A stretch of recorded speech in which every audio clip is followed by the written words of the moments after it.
Shama harka fuunee daawwattoota keenyaa kun daawwachaatti kan jirtan tamsaasa kallattiin isiniif darbaatti kan jiru gama Oromoo Diaspora Miidiyaa, Keelloo Miidiyaa fi haaluma wal fakkaatuun kaayyoo maltii miidiyaa serviziin kan isiniif darbu qophii addaati. Qophii addaa keenya har'aa guyyaa irraa keessummaa tokkoon qabaa. Keessummaan keenya dargaggeessa ola deemaa qaxalee namaa tokko qabannee dhiyaanne. Dargaggeessi kun magaalaa lakkuu Minneapolis Oromiyaa xiqqoo kan jennu keessatti dhalatee amma immoo Mana Mareef magaalaadhaa fi kan inni dorgomaatti jiru City Council miidiyaalee irratti arguu dandeessu.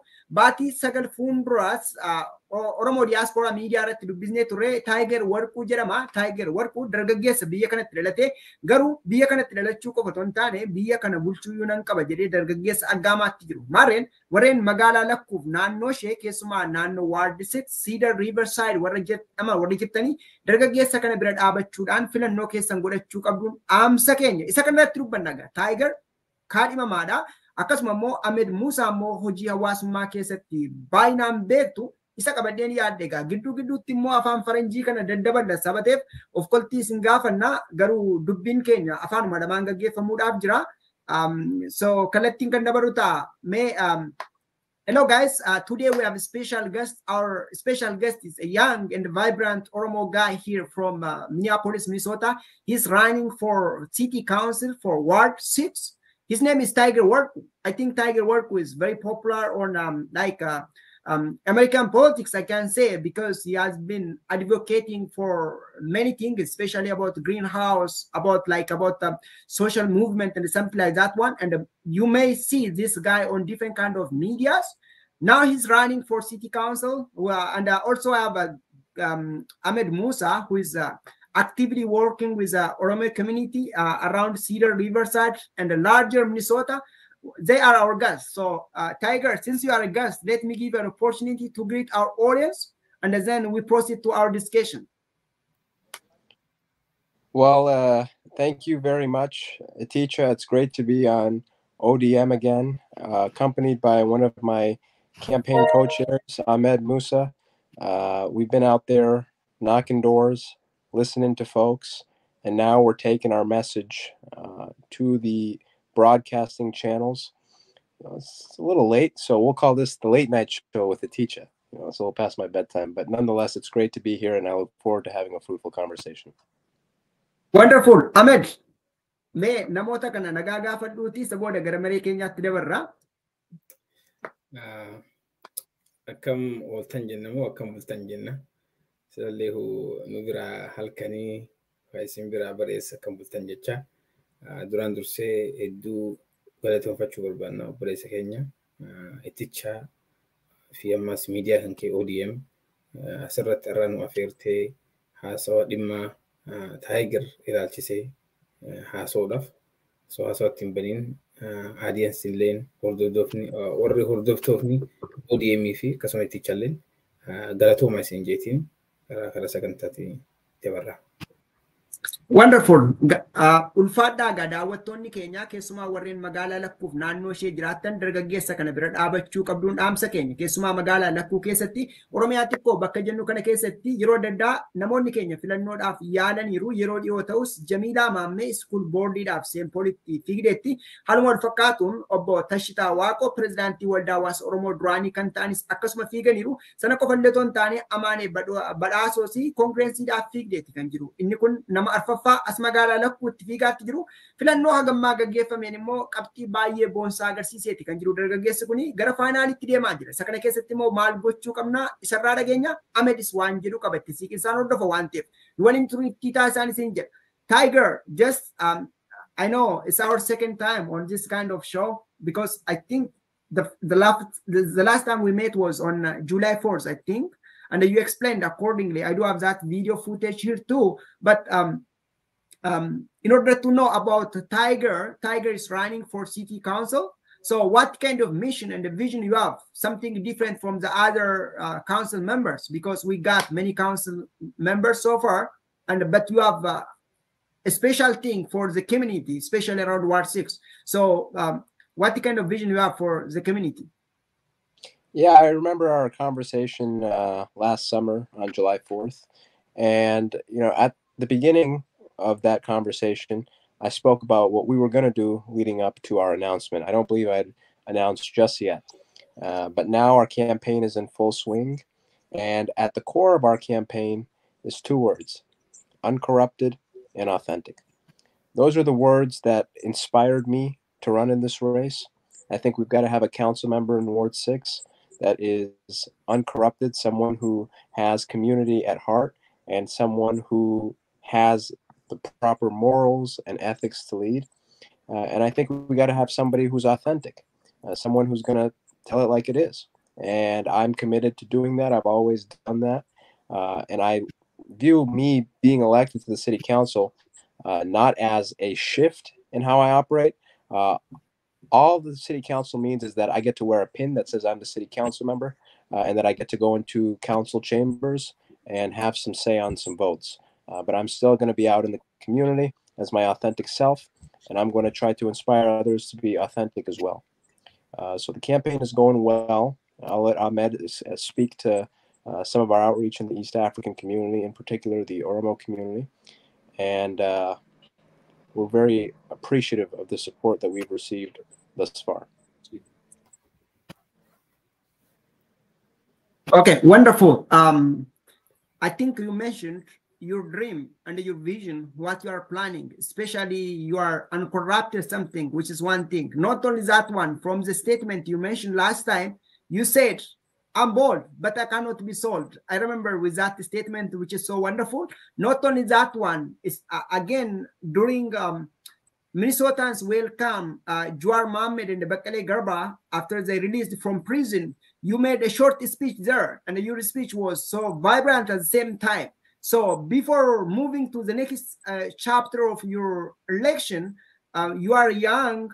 If you don't mind, how old are you? And just how you get such kind of wisdom? Because you are young. Yeah, I'm 20 years old. And, you know, I think that my generation in particular had an interesting upbringing, especially over the last 5 years. We dealt with a global pandemic that typically happens once every century. It just so happened to happen when we were coming of age. George Floyd was murdered a couple blocks away from my house. And so you also had a global uprising take place in my backyard. And we were dealing with the transition from an Obama administration to the Trump administration. And just seeing the heightened polarization take over our country, I think forced a lot of us to grow up. If you look down in Florida, there's a young man named Maxwell Frost, and he is the congressman. He comes from the same generation as I. He's 25 years old. And if you're looking all across the country, you're seeing a lot of young people step in and kind of grasp the opportunity to lead because we want to be a part of the solution. We understand that our futures are at stake, whether we're talking about environmental justice or the increasing debt that our country seems to accumulate. And we want to be able to be proactive and try to mitigate a lot of the challenges instead of waiting for it to build up over time and potentially enter a situation where it's unsolvable. So I see myself as the voice from a generation, not the voice of a generation, and I'm glad to play my part. Wonderful. That's very interesting. I think people have been learning from your motivation, and as a generation, especially the next generation, will get something wonderful from you because you are putting a kind of footprint there, which we all can learn from it. That's wonderful. Keep it up, and we will wish you all the best. So you are youth. At the same time, you are running as a city council, but I think you tried to mention previously as part of your mission in terms of especially for youth, opportunities and like safety and the others. The place where you are running now, city or around Ward-6, we have been observing more of safety issues. We have been observing some economic issue and about youth development and something like that one. So can you say something about it? And I proceed to Ahmed. Yeah, well, if you look at one of the tenets of my campaign, public safety is in the top 3 priorities that we've listed out. People in our community don't feel safe, and we can debate about why they don't feel safe, but at the core of that is that they don't feel safe.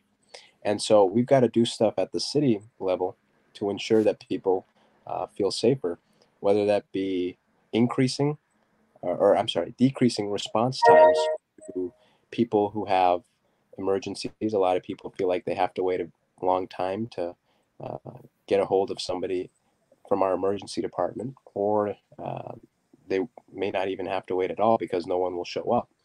And so we got to make sure that we're mitigating that. I think that over the past 2 years, there's been more of an interest from the general public to offer different types of models of public safety. For example, offering mental health workers, creating preventative measures in terms of job training programs, or just different ways to kind of mitigate the level of crime. And so my goal, specifically focusing on East African young men in the Cedar Riverside community, well, I want to make sure that instead of calling the cops on them and having them fall into this cycle of recidivism, that we're making sure we're giving them the resources they need to enter job training programs or to go back to school so that they can become productive members for both themselves and society. So we're committed to doing that. This work obviously doesn't just take place during the campaign, but after. And so it's just wonderful to hear how enthusiastic everybody is to try and take on this new approach.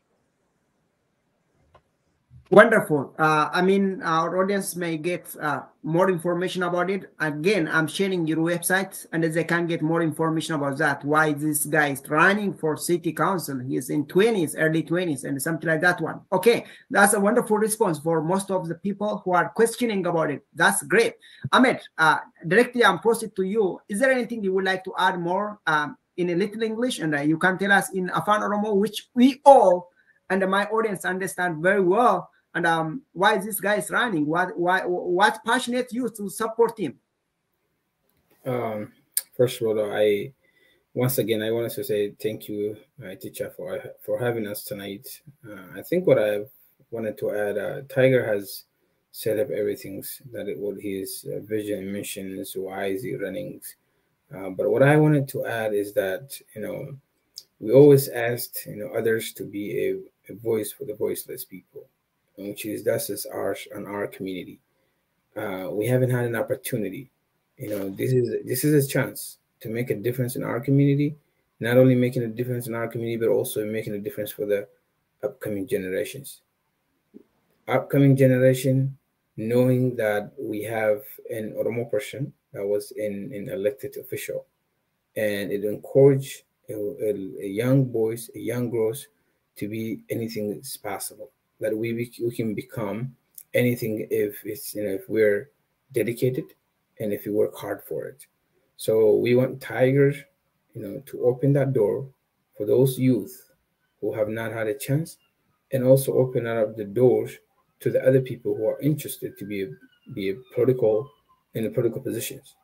So why I'm not supporting and why I'm not assisting is just that I want to be those who made a difference, in this and playing critical roles in Tiger's campaign. So Tiger will be elected. Tiger being elected is not only will make a difference in Ward-6, but in all Oromos, especially throughout Minnesota, where we have a major majority of Oromos from Ethiopia here in Twin Cities and just throughout the whole United States, but especially just in Minnesota, has to be a little bit special. With that, if I can say, just jump into Afan Oromo for the audience. Takkan dura irra deebineetiin ammas ittichaadhaan galatoomii jira ODM'dhaan akkasumas hordoftoonni ODM's galatoomaas waan hordofuu keessaniif wanni dhimmi irraa as nu fide meseejiin takka dabarsuuchuu barbaanne Tiger haasawee jira. Maaliif cehuu barbaada? Maaltu yeroo umrii kanaatitti namni umrii 20 gisee ta'u yeroo sanatti yeroo namni fan godhuu qabu taphatee life isaa enjoy godhee bakka silaan dhaqnee bakka dadda dhaqeetiin waan akkana umrii 20 keessatti namni waa'ee politikaan dubbatu. Yeroon sun yeroo dardarummaan tun nama dhufti, yeroo dardarummaa tana namni kubbaa taphachuu barbaada, baaskeetbool taphachuu barbaada, bakka fanfanne dadda dhaquu barbaada. Immoo Tiger namni gariin namni tokko kennatti sammuun guddata. Tokko tokko immoo qaamaan guddata jechuudha. Tokko tokko umriin qaamumaa takka umriin guddata takka immoo sammuun guddata. Taayigar irraa sammuun guddate umriin isaa 20 ta'u malee akka nama umrii 30 fi 40 itti yaadachuu yaadni isaa. Akkuma beektan Taayigar Ward-6 cehuu deema. Akkuma abbooticha irreef jedhe namni Oromoo Taayigar ka afuraffaadha. Elected officials, elected positions, office afirmee, elected official position afirmee cehe nama afuraffaati nama akka Oromootti, especially Minnesota keessatti. Wanni nuti maaliif gargaarsa Taayigar godhuu barbaanne irraa dhugumatti nama kee yoo qabaatte bakka cufattuu filmaatas ni argatta. Afaan keetii nama afaan kee beeku irra ofiisa keessa taa'ee haajaa adda addaa si baasuu danda'a. Immoo sabaa fi sablammoonni biraa achi keessa jiraatan akka bulchaa gandaatitti suma namoo gargaaruu danda'an immoo hanga nama kee harkiteetiin keessanii hanga namni keessi gargaaru san ol siif hin godhan. Namni irraan dura tarkisan Taayigar kun akka example ummataaf ta'uuf ummata keessattuu ijoollee teenya ijoollee xixiqqoo warra amma lafaa ka'aa jiru warra gana middle school, elementary, high school qabu illa college illee qabu. Anything possible. America keessatti wanni hin danda'amne hin jirtu wanni cuttiin taati as long as namni sun jechuun namni taftaafi irratti godhee irratti dalagee ni mataati. Namni waan ta'uu hin jiru jechuudha. So ijoollee teenyaafis example ta'a wanta kanuma ta'an jechuudha. Ammas warra political party keessa seenuu barbaade takkaahuu yaada adda addaa qabaatee cehuu barbaade isaan sanillee hoppii kennaaf jechuudha. Hamilee kennaaf. Hamilee tan argachuudhaaf ijoolleen as deemtu warri generation as deemu argachuudhaaf nuti akka uummata Oromootti maaltu nu bira dhaabbata maal godhuu qabna waan jedhamu bal'inallee irra isin himna. Moo guddaan nuti Taayigar barbaadu har'a sappoortii keessan.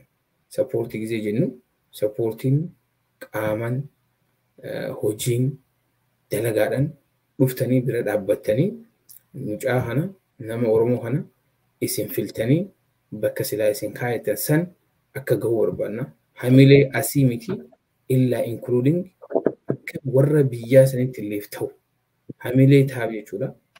Example himuudhaaf I remember when Congresswoman Ilhan Omar elected taate jechuudha. State Minnesota ta'a. Gizee elected taate school tokko dhaqaniitiin interview godhan elementary school. And every little grows ijoolleen xixiqqoon jirti warri Somaalee ta'an they are hope harkatanii I can run, I can be a president, I can be the next governor of Minnesota. Jedhanii hoppii san harkatan. So nuti hoppii san fiduudhaaf maal godhuu qabna?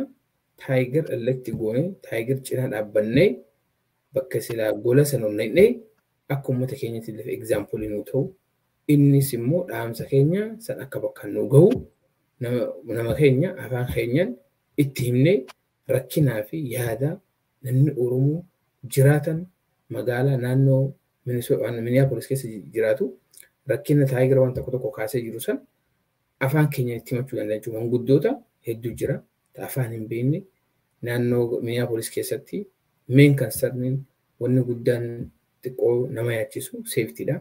Safety kanarraa yoo wanni takka namarra ga'e namni poolisa yaamee poolisni yeroo dhufuu dhabuuf amma immoo yoo nama afaan kee beeku taate yoo dubbattee waan kan address irraa godhan sirraa dubbatan bakka kan keetiin an bihaaf rakkitiin ganda kanaa jedhanii.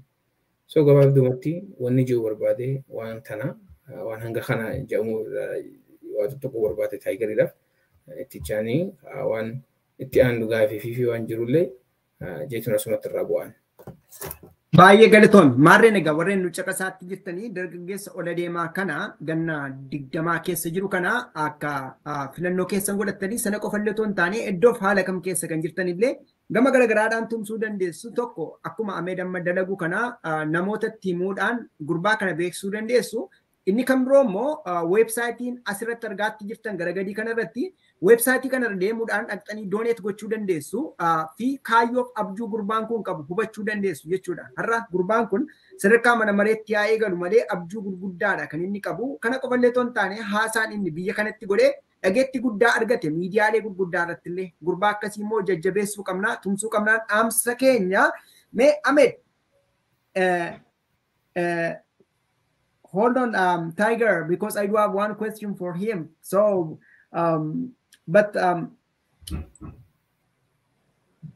I need to ask you think on this question because you are just younger than many of us, I can say, or both of us, I can say.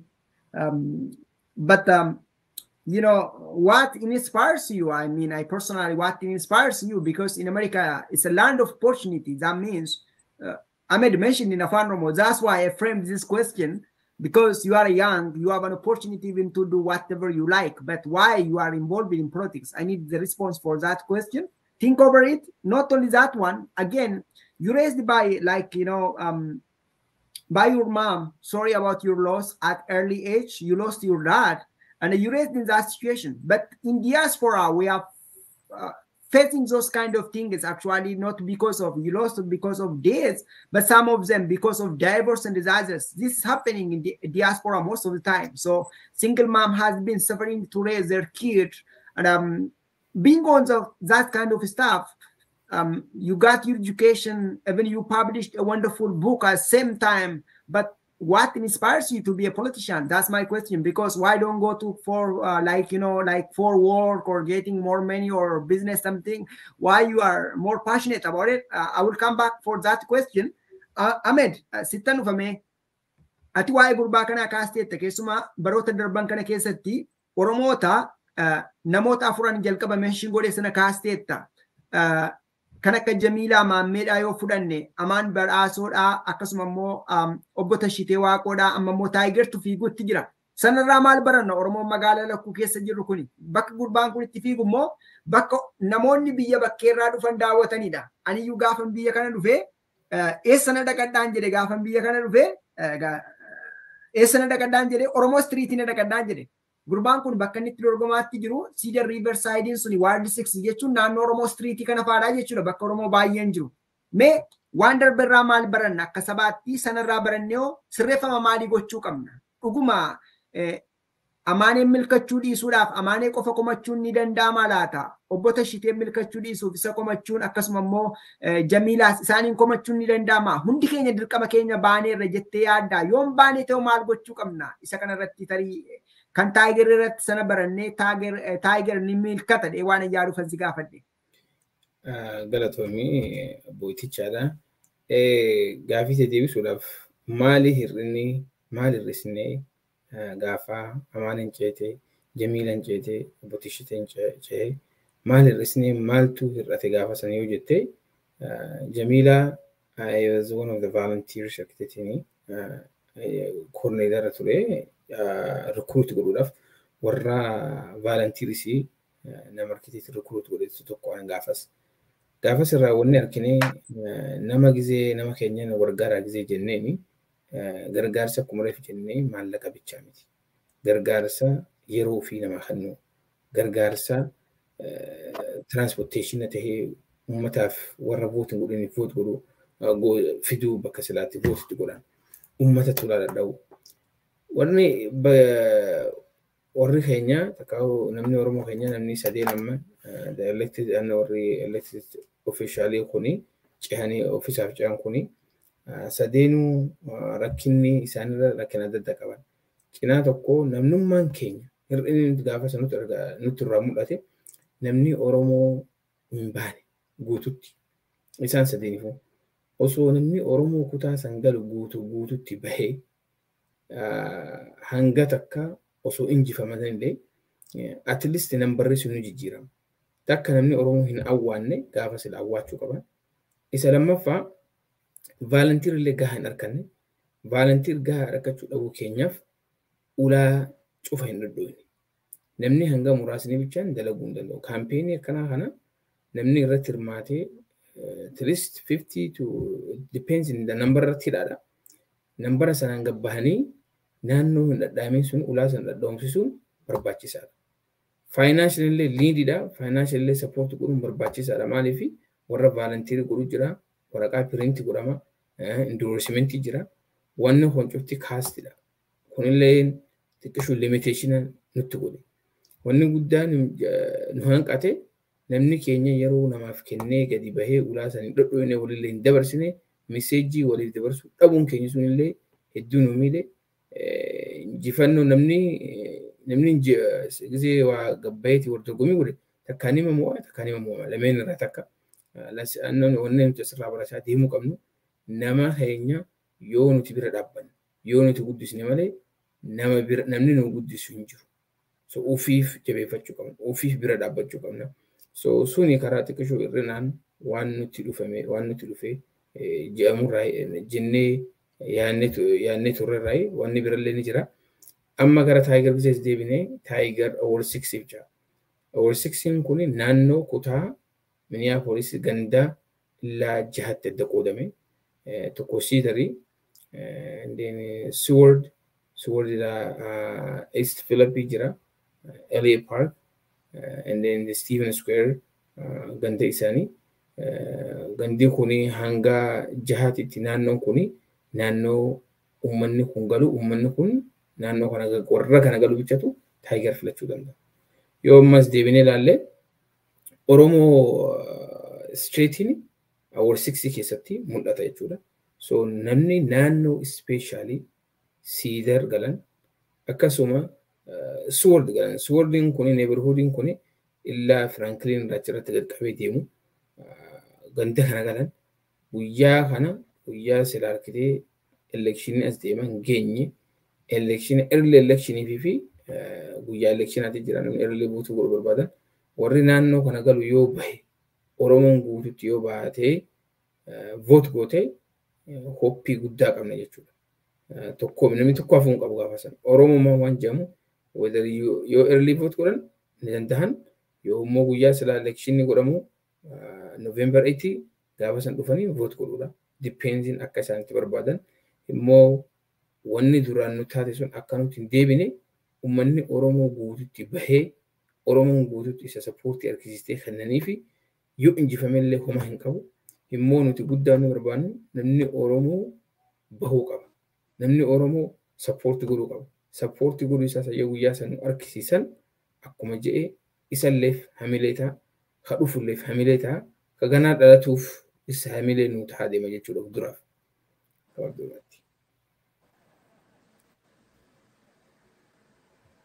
Sorry guys. All right, let me bring let me change my layout. What's wrong with it, guys? All right, I have some technical difficulties. I'm sorry. Yeah, it has been a while since I hosted this program. So, Tiger, I have a special guest here. He would like to ask you some question and he wants to deliver something. But before I proceed to that one, I asked you one question previously. Dr. Nwedusle is here. He is one of the IOPA founders, and now he's president of IOPA. So he has some comments and a question at the same time. I will give him a chance. Before that, I ask you one question. Doctor, wait for me for a minute, okay? I asked you one question. Can you comment on the question I asked you previously? What inspires you to participate in politics? That's the simple question I asked. Yeah, no. Well, I think inspiration is a word. I like the word passion more. That's what drives me. If you look at the issues that our communities face, the idea that the issues are solvable, and they're solvable if you can get the solution right. You know, before I was a political person, I was a chess player. And chess is all about problem solving. You spend an entire game solving problems that are both small and big. And so my mind has always functioned in a way of trying to solve the problem. And I think politics kind of offers a new world of problem solving. And so that's what's drawn me to it. I know that I have the capabilities to work in a way that is collaborative. I think I've got the people skills to also make sure that people stay engaged. And so I think it's the culmination of all of that that has put me in the situation that I'm in right now. And I know you also mentioned my mother earlier. You know, she is That's where I would use the word inspiration, actually. She's somebody who has inspired me and inspires me every single day. I've got a lot of sympathy and understanding for the plight that a lot of single mothers go through in this country, or any country for that matter. And I know that, as the son of a single mother who's worked so hard, there's this unpayable debt that I owe to her. And so whatever I can do through a policy framework to make life easier for families, especially single parents, doesn't necessarily need to only be a mother, but also single fathers. That's definitely something that's a top priority for me, and it's always going to be at the front of my mind because of my firsthand experience. Wonderful. Doctor, gaaffii kee gaafachuu dandeessa, yaada kee illee kennuu dandeessa. All right. Tiger, I'm very impressed, to be honest with you. Thank you. I saw your books, and I know your parents first when they were in Atlanta, and then they moved from Atlanta to Seattle, and then finally to Minnesota. I know your parents very well, even though you don't know me. So I'm very impressed on what you do. You're an inspiration for the next generation. My concern, I know you're running not only for the Oromoo people, you're running for all the people in your district. My question is, when it comes to the Oromoo people, they are very more into politics of back home, even though they are here, living here, they're citizens, they pay tax. They're not in it. I see them, in Minnesota, in Atlanta, everywhere. They are not in it within American politics. How do you see this? How you can change this? Because I'm really concerned because we pay tax, we have family, we have house, some of us have kids and all that things. But our parents, like me, I have 3 kids who were born here, born into the Oromian politics, which is Ethiopian politics, and we try to ignore what is going on here. Most of our people are not even voting. So how do you see this, and how you can change this? Because in the long term, this is going to hurt us, because our voice is not going to be heard, even though we are living in this country. Good. I think he's done with this question. You heard it, right? I did. Wonderful. Go ahead.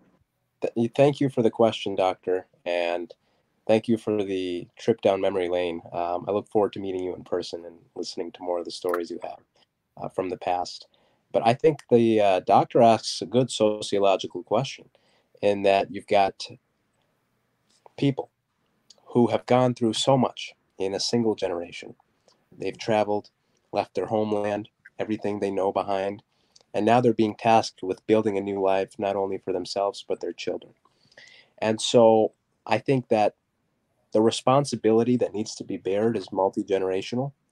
I think that the previous generation, right, the first boots on the ground, as I like to call them, they bear the responsibility of teaching the history, and also installing in the young folks an inspiration and a yearning to appreciate the old country. And I think it's incumbent on my generation and generations after me, and I think even one generation before me, because there are some folks who were raised here, even though they weren't born here.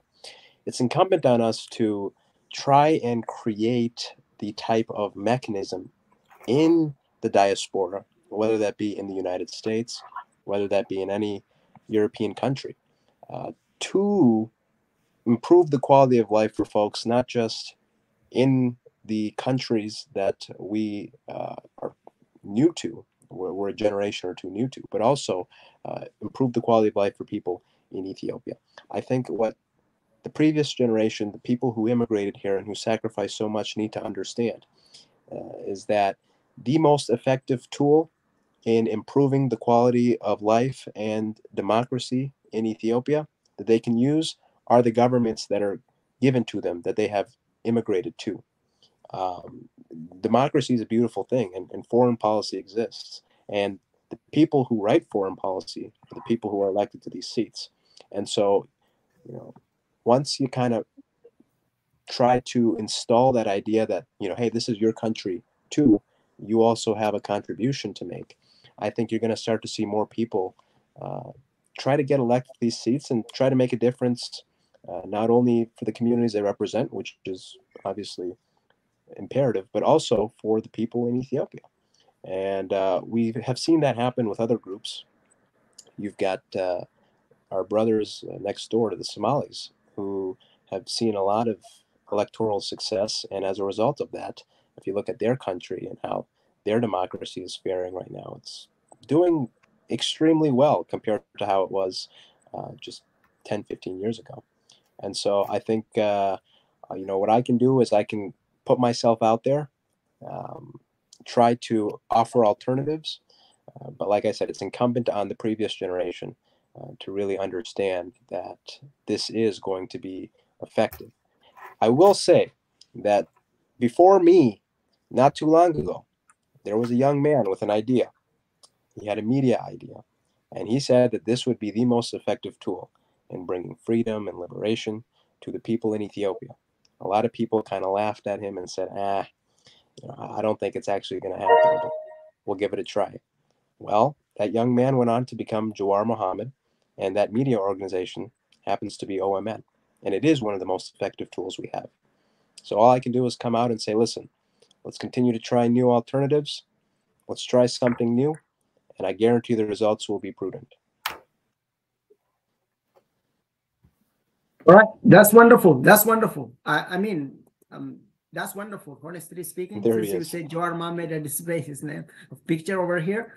Doctor, waan ammatti kaaste kana nunillee yeroo darbe Ahmed waliin kaasaa turre dhimmoota kana keessumaa namoonni keenya yookiis siyaasa asiif hin taane yookiis waan biyyaaf hin taane biyya kanattis dhiibbaa baay'ee uumaan jiranii yookiis immoo waan biyyaa keessattis baay'ee wannoon ta'anii yaada lamaan dhiphatu yeroo adda addaadha.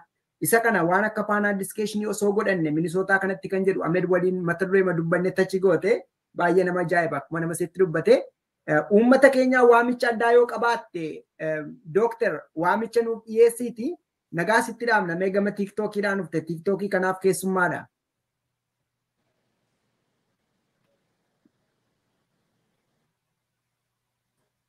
Doctor, mute your goteta. Unmute yourself.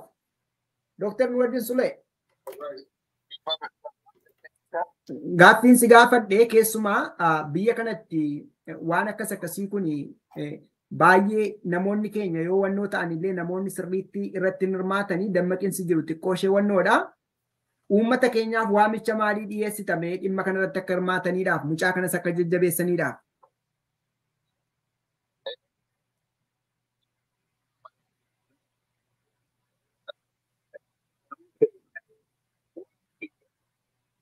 Irratti godha. Biyya kana irratti immoo biyya taasisi kafallee jireenya as keessa jiraannee ilmoo dhalleetti jiru sanitti itti fayyadamaa jiru.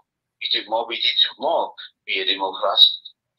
Vootiin jechuun waan xiqqaadhaa miti, salphaadhaa miti. Vootiidhaan kafeete ol baaftaa, kafeete gabbuufta. So sagaleen keenya akka dhagahamu barbaadne jijjiirama fuulaa jijjiirama hojii walqixxummaa everything godhamuuf hirmaannaan barbaachisaadha. Hirmaannaan irra hedduun keenya waggaa ilaallu siyaasaan faayidaa qabu gama siyaasaa gama biyyatti yaadna malee jireenya keenya as jirra taaksii kafallaa dirqama. Namoota amma akka taayigar kanaa isa bira dhaabbachuun isa gargaaruun egeree keenyaafis egeree Oromiyaafis egeree biyya keenyaafis jira. You know, akkama Obamaan when Obama runs, Obamaan filamu, Obamaan waa hunda ni jijjiira jeetiitti kaftan. Garuu egeree young generation ni jijjiira ta'ee filan. Akkuma sanitti amma uummanni African American Presidenti ta'uun ni danda'ama, Senatera ta'uun ni danda'ama, yes we can akka jaamisan amma irra hedduun bakka hunda seenaa jira. So we want our community, the kids that go to school, they can be a lawyer, they can be a senator, they can be a mayor, they can be a governor. Ta'uu ni danda'ama biyya kanatti. Kanaafuu hirmaannaa bakka hunda hirmaachuun nurratti dirqama. I think awareness akka gaariitti hawaasa keenyaaf kennuu qabna. Bakka hundatti masjiidattis, charchittis, afooshattis bakka hunda awareness kanneen yes, Tiger, he can do. He can be a mayor, he can be a president, he can be anything. Tajusan positive mentality san kabane tattafachun nurratti dirqama. When in then they are in Jurudur, the skies are limited. No, because there is another universe too. The sky is not the limits, but there is another universe. One Juruf, you can be anything you want if you put your mind, dedication, purpose, consistency of Kawake, what we got on Jande Sanjam, Awasaki and Jabata Isninja, Tiger, keep going, never stop, don't give up, and then we'll be there for you with the prayers and with anything we can. Galatomi. Ulfaatu Doctor, ayee Thank you very much. kan gama TikTokidhaan dhufee dhaamsa baay'ee jabaa kana dabarsee dhugaadha. Namoonni as jiru mirga keenya yoo fayyadamne nama keenya yoo qabannedha kan sagaleen biyyatti nuni barbaannullee dhagaamuun dhaamsa baay'ee gaariidha. Warreen nu caqasaatti jirtanii qophiin kun tamsaasa kallattiidhaan gama Oromoo Diaspora Miidiyaa, Keelloo Miidiyaa fi Kaayyoo Maltii Miidiyaa Serviziin isiniif darbaa kana qofa otoo hin taane qophii keenya gama chaanaalii 16ffaa fi FM 101 qabxii tokkorratti torbarratti hordofuu dandeessuun dhaamsa kooti. Ani tichaa guddataati. Keessumoonni koo Tiger Worku kaadhimamaa mana maree Minneapolis Ward-6 dhaaf fiigaatti jiru haaluma wal fakkaatuun Ahmed Musaati. Ahmed Musa ammoo hojii community irratti bal'inaan hojjeta. Yoo fudhanne yeroo darbe yogguu ayyaanni Christmasii asitti gaggeeffames ta'ee akkasuma ammoo iftaraa fi dhaabbata inni keessa hojjetu dhaabbata Trelesiidha kan sponsora godhee waan jiruun gama jiruun uummata isaaf waan jabduu nama gochaatti jiru jira jechuudha. Dhaabbata kana jechuu kooti. Meegaa kana qofa otoo hin taane magaalaa lakkuu keessatti dhaabbatoonni dhimma garagaraa irratti hojjetan jiru. Isaan keessaa dhaabbanni Sub-Saharan African Youth and Family Services in Minnesota jedhamu gama almadaalii fayyaa health disparity kana qofa otoo hin taane dhimma HIV/AIDS akkasuma immoo namoonni rakkoo afaanii qabdanis gama keenya dhufuudhaanii tajaajila argachuu dandeessu jechuudhaan dhaamsaan dabarsu. Maarreen egaa dhaabbata Sub-Saharan African Service in Minnesota qunnamuudhaan illee tajaajila argachuu dandeessuun asumaan dhaamsa keenya. Tiger, I think we have to wrap up our today's discussion because we covered all as much as we can. I know we need more deep analysis what you are saying to make more understanding, but the clear message is you are running for city council, Ward-6, which is in the city of Minneapolis, which is so wonderful. So are you there, Tiger? I am still here. My phone. All right, wonderful. For some reason, your video is turn it off. We don't see you, but you hear your wonderful voice. So let me ask Ahmed, and I will give you the last chance for you to what kind of support you need from our people. As of now, you are in a battle.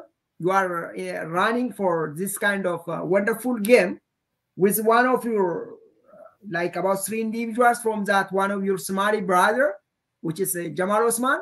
He has been there for a while. So it's going to be a kind of something because we see larger Somali communities and Oromo communities there. So it's a kind of wonderful kind of competition, honestly speaking, because if you guys have come across with different ideology, policy, something which benefits more our people, we are happy for that because the place where you guys are running, we as Oromo diaspora in Minnesota, we have some concern, especially about public safety, because as you see, I saw you on that kind of meeting, some kind of thing is happening, especially with mosque. The recent incident which happened, Tawfiq Islamic Center, which is located around there, which is not far. So that's one thing. Not only that one, especially recently we got the same problem in St. Paul, which is called Islamic Center. Not only that one, we have seen those kind of things in any part of larger Minnesota, no matter what. peace starts from your neighbor, from your environment. So you guys have those kind of policy, which is so wonderful. So what kind of support you need from our people as of now? You are here and you have been getting more supports from different individuals. They are started endorsing you. What's the next move? What do you expect from the community? That's my question. Before that, let me give Ahmed. Ahmed, tole, gaaffii tokkoon si gaafadha. Gurbaan kun amma filannoodhaan eessa ga'eera? Tiger, narra ijoolleedha waan ta'eef mataa isaatu mul'ate malee ijoolleedha narra. So, uummata keenyarraa kana booda maaltu eegama? Gurbaan kun eessa ga'eera? Haalli filannoo kana booda jiru maal fakkaata? Fakkeenyaaf namoonni pepperiidhaan yookiis meeliidhaan voot gochuutu jira. Inni biroo in person dhaqanii kan isaan godhanii fakkeenyaaf sadaasa 8 November 8 kan jedhutu jira. Isa booda immoo August 15 ka'anii immoo waan gochuu qabantu jira. Mee processii jiru kana nutti agarsiisi mee immeejii isaa isa booda uummata keenya irraa maaltu eegama? Kana gabaabsinuuf dhaami maali? Sure, galatamiticha again. So gabaabdumatti highlight yoon hin godhe maali illa ammaatitti eessa geessanii cehumsa takka wal dorgommii Tiger Ward-6 ce'uu jiru kanaaf. So egaa Ward-6 gaafa Tiger ce'ee Maarchi 15tti January irraa eegallee jechuudha. Illa Maarchi deemee ture. Maarchi 15tti wanteetu dhaabbate kaakesiin illa Maarchi 15 goonee ture. San booda riizaaltiitu himame. Riizaaltiin gisee himame eenyutu argateetiin delegeetii eenyutu nama hedduu harkate waan jedhamu ture. Uummatatti dhodha'u ture. Egaa Tiger delegeetiin inni fidee illa 120 fi wahii. It was very high. Uummata kanneen compare gisee goonee anti isaatiin kennedee annoonni opponentii takkaa'u namni inni wajjin dorgomuu turre hedduu nambara guddaa fidee ture jechuudha. Amma nambara san milkeessuudhaaf takkaa'u nambara san warri waan kana in charge takkaa'u waan kana harkaa qabu akka warri votingii kana charge godhu maal godhuu barbaadan beekuu barbaadan delegatiin ammountiin dilli kun dhufe kun namni 120 wayii kuni dhugumaaf Tiger bira dhaabbatee Tigeriidhaaf ni buusnaa takkaa'u Tigeriidhaaf waraqaa farramee jiru kaakesii sanirra jira. So san mul'isuudhaaf May duraan wanti nuun jedhanii ture May 20 jedhanii May 20 irraa nurraa jijjiiran Saturday kana jiru turre Saturday June 3 nuun jedhanii duraanii ammallee xiqqishachuu ofu jiranii hin beekne turbaan dhufu ta'ee guyyaa ta'an hin beekne exactly guyyaa ta'e hin beekne. Juunuma kana keessatti convention godhna. Convention immoo warra delegeetii takkaa'uu Tiger fillee jeesan Tiger immoo approve godhuudhaaf takkaa'uu mirkaneessuudhaaf eeguun warri kana nama kana namni akka ta'etiin nuuf farrame target campaign Tigeriin support godha jeetiin san mirkaneessinee mul'isuu qabna jechuudha. Warra mootummaa biratti gaafa Tiger kana mul'isee argisiisee akkuma nambara ammoo itti illee kaitti aanu yo conventions yo moone which is going to be very good malif endorsement idaf warri DFL endorsement isa godhachuudha warri nama guddatu nama position high qabu akka argite congresswoman Ilhan Omar ammas illee warra state representative fi kannenitu Tiger endorsement godhan ni dhaadheessa. Dhaadheessuun kun malif ummata isan beeyne beeksisa ammas akkasumatti dhaadheessuun kuni wanti hamillee isaaf kenne it gives them a very high hope injifannoo kanarratti karas akka dhiyaatu jechuudha endorsement argachuun kennaaf. Karaa egaa endorsement Juun keessa argame booda gaafa endorsement isan laazima hedduu nama barbaadna nama Ward-6 keessa galu warra gaafa san saayina nu godhan mallatteessan cufti dhufu qaban heekoorarii ta'ee isiin beeksifna eessatti walitti qabamna bakka venue guddaa tokko Minneapolis keessatti walitti qabamna naannoo kanatti Ward-6 keessatti bakka addaan baafanneemaaf akka itti aanu egaa kaa'annoo moone booda kaa'annoo convention moone booda karaa Juun kana keessatti endorsement yoo arganne step itti aanu silalleehu election election balloting waraqaan jechuun ballot will be sent out karaa namoota manatti ergamuu danda'a fi starting early as probably August baatii 8ffaa early August 15 irraa ergamuuf amala. Egaa kaawwanni kun ergamee namni early vote godhee yoo guyyaa san guyyaa November san vote godhuu dandeenye jee guyyaa 15 irraa vote godhee harka isaatiin ofiisa dhaqee deebisuu danda'a. Maaliif sometimes yoo mailbox itti drop gootan bakka isinii gahuu dhabuuf amala. Ofiif keessaniif bakka keessanii jira city hall san keessa apart annoon himan sorry number office committee drop godhanii sannutu sin beesina gaafachi genne ka amma step itti aanu jirra. Step itti aanu is early voting sunni dhufa. Egaa early voting san yoo November annorra August 15 irra guyyaan dhiyaatutti torbaan lamafutti before 2 week in left of election la early voting numa deema. San booda election yoo guyyaa early voting godhini November 8.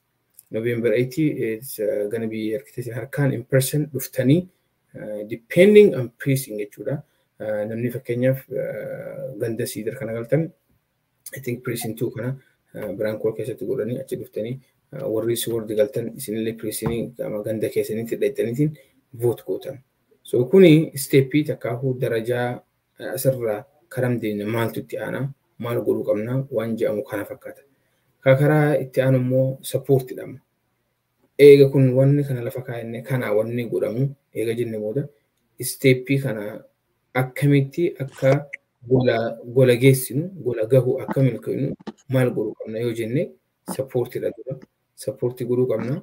Gaafa keessi aanu gaafa convention san namni yaamne cutti jalaa waatanii bakka si yaamnetti akka dhuftanii gola guuttanii argisiistanii hunoo nama kanuuti support godhan nuti du'oo jiraatanii mootummaas amansiistan guddaan barbaannu eegasi which is going to be election namni cutti irratti hirmaate namni Oromoo ta'e kan citizenate cutti akka fidu akka isa bira nu bira dhaabbatan wanna Oromoon godhuu qabdu because the difference kaakesii keessa you don't really have to be citizen.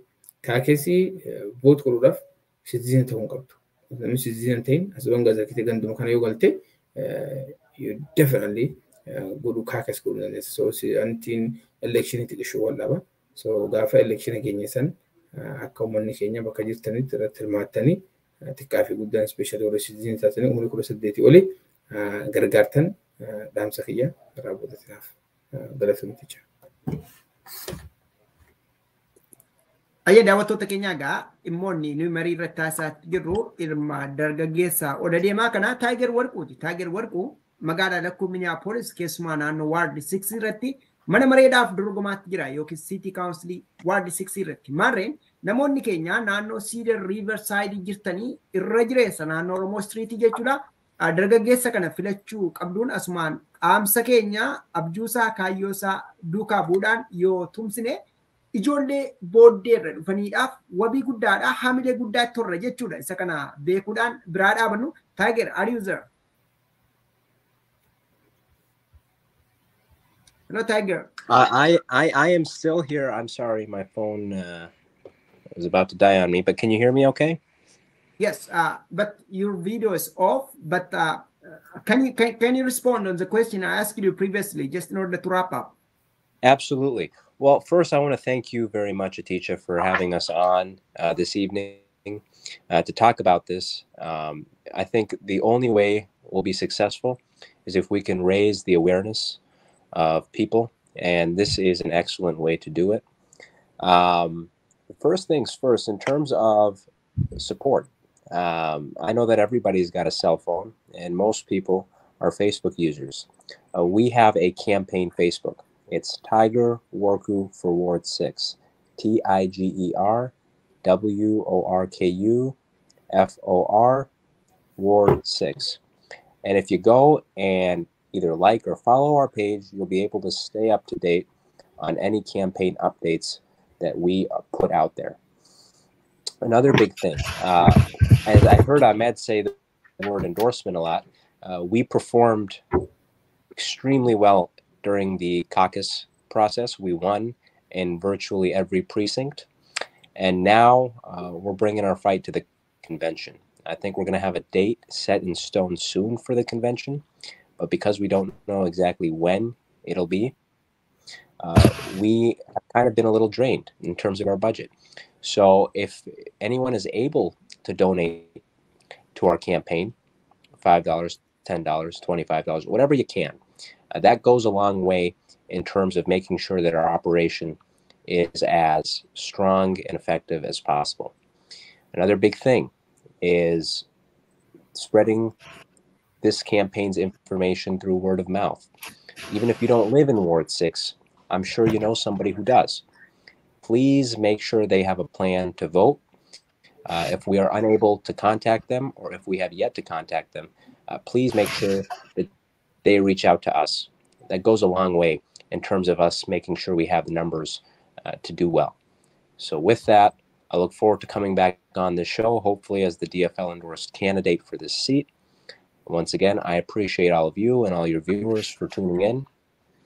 Thank you, and have a good night. All right, thank you, Tiger. Daawwattoota keenya egaa Tiger nama City Councilidhaaf mana mareedhaaf fiigaatti jiru maarreen egaa linkiin Facebookiin nama kaase kana asirratti iskiriinii irratti isiniif kaa'eera waan ta'eef sana faaloo gochuudhaan odeeffannoo isaa daddabarsaa namoonni iddoo garaagaraa jirtanis namootatti mancaasaan isiniin jedha. Mee Ahmed jalqaba irratti waadaa kan naa galtee tokko qabda. Ati afaan meeqa dandeessaa? Baay'ee nama jabaadha. Hojii uummata keef hojjechaa jirtuuf galatoomis jecha mee dhumarratti afaanuma warra ollaa keenyaa kanaan mee waamicha nuuf dhiyeessiti gaaffiif deebii keenya haa xumurru isa booda wanta jiru moo walitti deebina? Hayyee, okay, eega jette kaa Tiger, dhiifama iticha.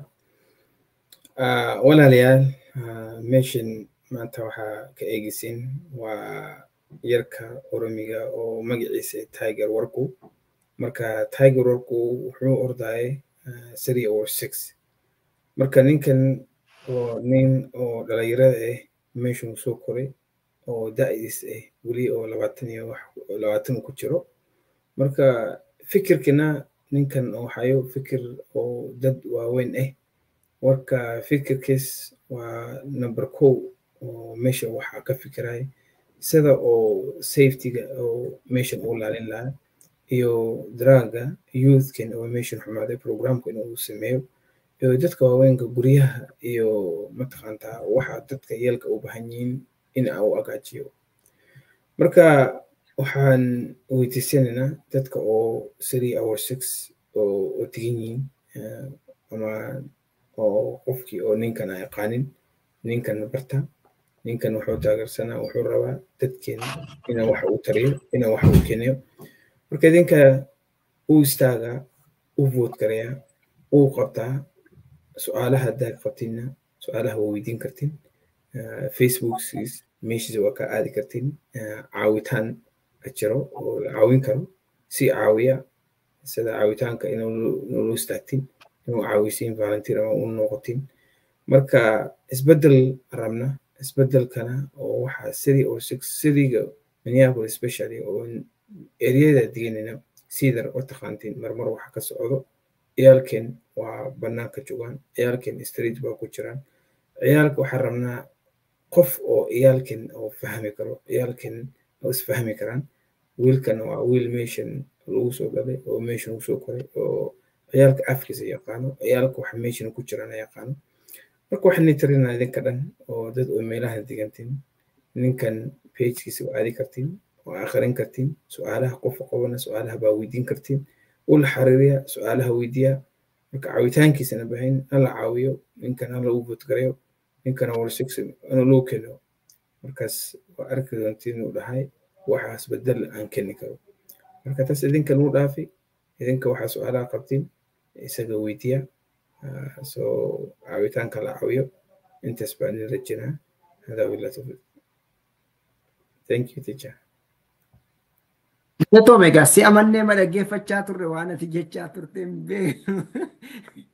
Atau ayyan daawwattoota keenyaa egaa Ahmed Musa dhimma community irratti hojii guddaa hojjechaatti nama jirudha. Keessumaa bakkee waldaa hawaasa Oromoo waliin wal qabatee masgiidaa akkasuma immoo chirchiiwwan waliin hojii guddaadha kan hojjetu dhaabbata hojjetu keessatti egaa fira Oromoo baay'ee nuuf fideera warra adii keessaas ayyan daawwattoota keenyaa egaa gaaffii deebii keenya asitti raawwannaa namoonni turtii waliin taasisne dargaggeessa asirratti argaatti jirtan Tiger Workuudha.